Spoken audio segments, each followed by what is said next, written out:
A little while ago I did a top 5 worst NES enemies list, and it was so much fun that I decided I wanted to do another one. More pesky, annoying, and even downright tough baddies make their way here.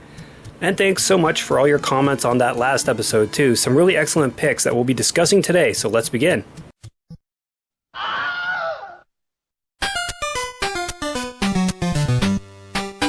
Super Mario Bros. 2 has one of the most tenacious enemies on the NES, the Phantom Mask Phanto. He chases you relentlessly if you pick up one of their keys, and will follow you everywhere until you either get away or you die. While occasionally dropping the keys solves this problem as he'll fly away, as soon as you pick it back up, he'll resume the chase. Phanto's not the hardest to get around, but I wanted to mention him as he can be a bastard if you're not quick enough.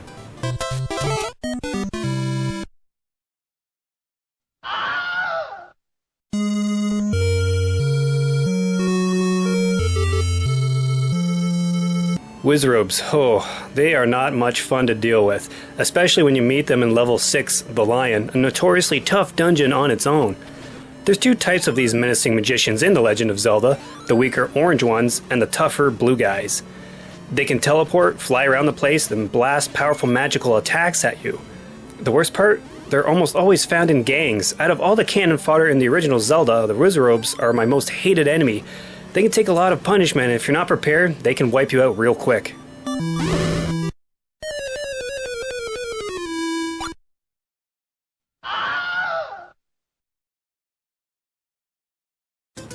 How could I forget this classic butthead of an enemy? Castlevania makes its way back on the list with the Medusa Heads. They probably rank as one of the most iconic bad guys in the entire series and are incredibly pesky. Medusa Heads can throw you off your rhythm with their zigzagging attack patterns, and they're at their deadliest around pits or switch platforms. And you know the moment you screw up a jump too, and you bop right into one of these guys and you just go flying down into a pit. They can be really nasty.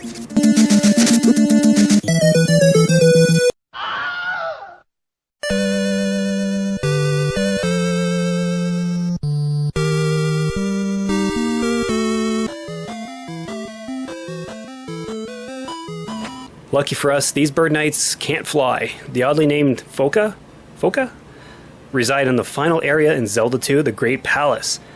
These fearsome warriors are only encountered inside there, and thank God, they have tremendous power and can fire long-range projectiles and jump around real quick. Defending and counterattacking is usually a good method to defeat them because it's a long haul to the Triforce of Courage.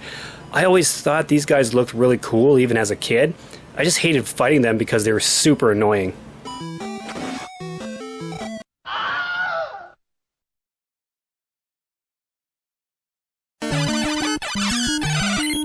I briefly showed the dreaded Red Aramir last video, but totally forgot to include him on my list. Whoops.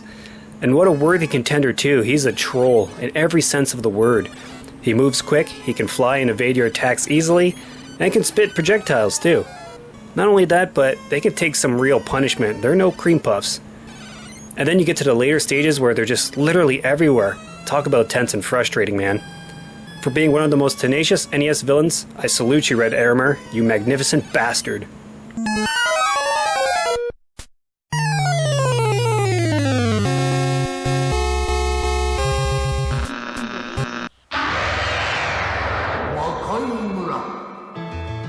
So guys, what'd you think?